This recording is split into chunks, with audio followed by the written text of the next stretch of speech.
sequence help us to understand and kept us motivated all along, especially that you presented your success of last year, and then you put the same slide to say how you're keeping the same strategy, but you will improve it. And this is very easy to see and to understand at the same time.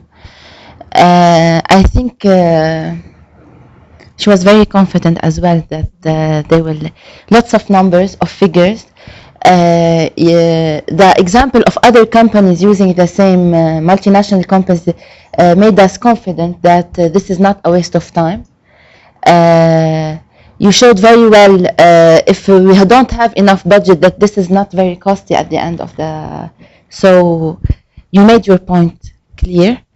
I think Lara Mitle, she needs to work on the tone of voice. Now I can understand how important it is, because you kept the same tone all along, but much more confident than yesterday. I mean.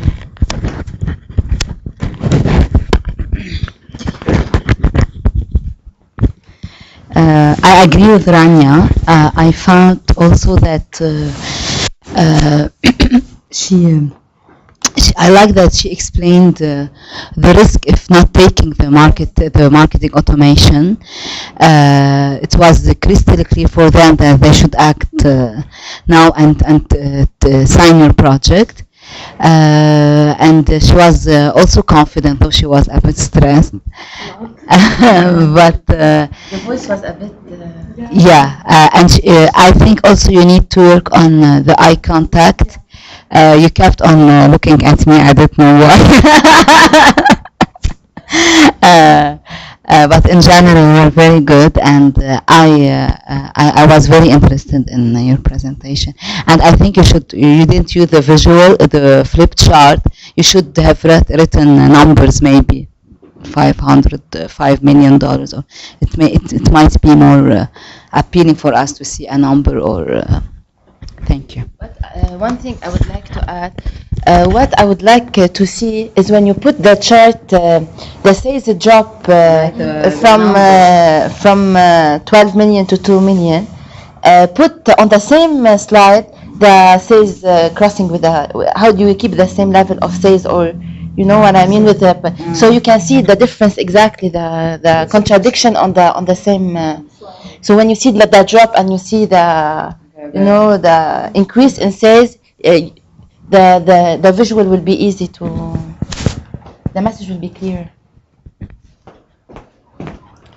Okay, so we're becoming not only good at giving presentations, but at giving feedback, which is very, very good. You need to use this checklist all the time to give good feedback. So, well done, Laura. I liked your graphics. They're simple. Like, would you like to make money while you're sleeping? It was simple. It was expressive. You didn't need to say anymore. That's what visual aids are for, so that people will see the picture, and that's what they will remember. I hear and I forget. I see and I remember. I do and I learn. So that was nice. The simple, powerful, expressive graphics. And when you talked about personalization and precise targeting and relevant message, I would give a concrete example. I would actually put a letter up there and say, let's look at this letter and read what it says. Like, dear Natalie, we know that you are someone who's very concerned about healthy eating and healthy living, and so what we're recommending for you is packaging that would preserve the wholesomeness of food.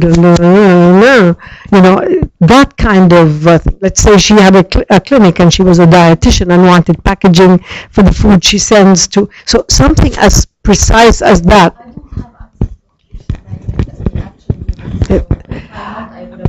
That would be very good, because then you can use the graphics to have like a red circle around, and you put a thing saying personalization, relevant content, who is she, who is the profile of this candidate.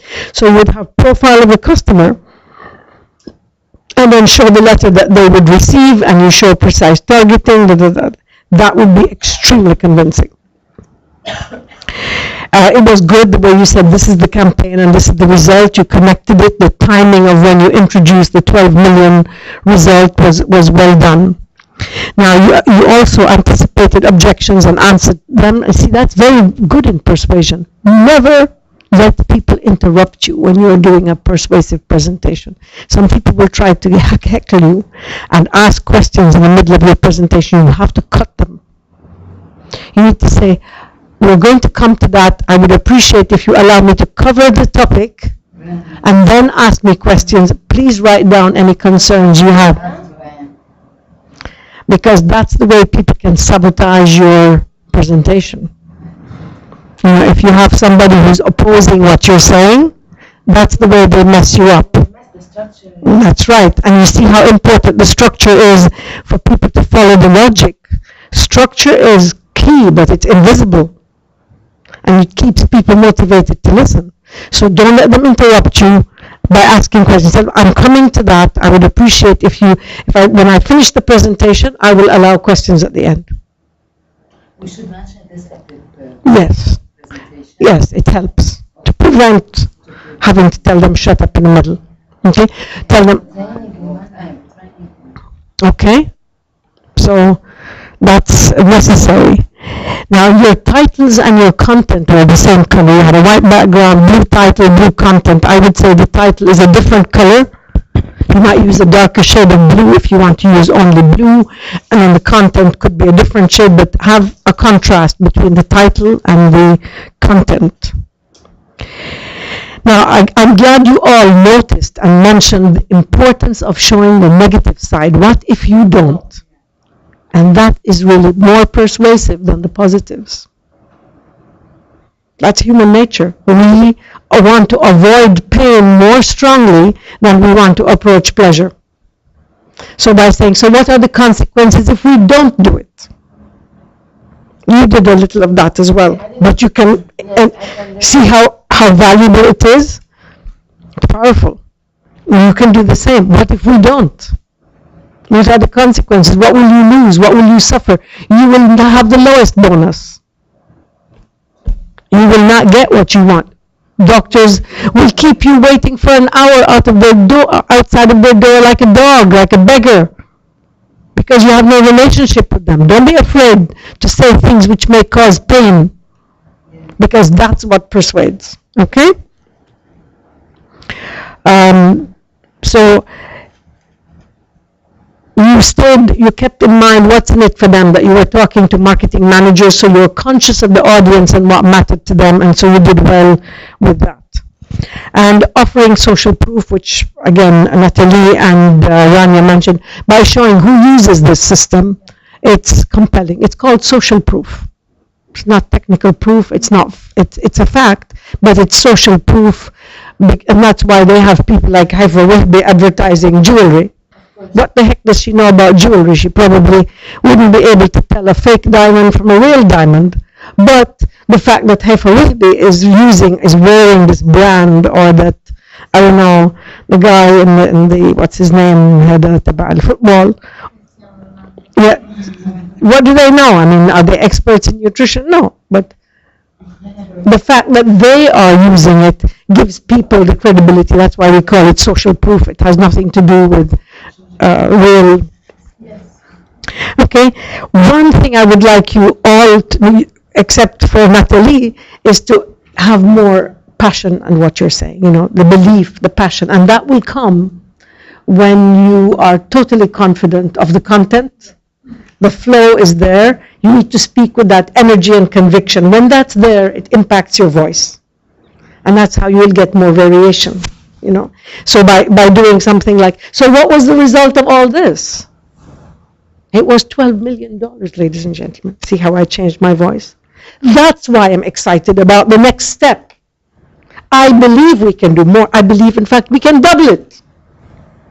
You see, to get that energy and get that passion, you've got to believe in what you're saying.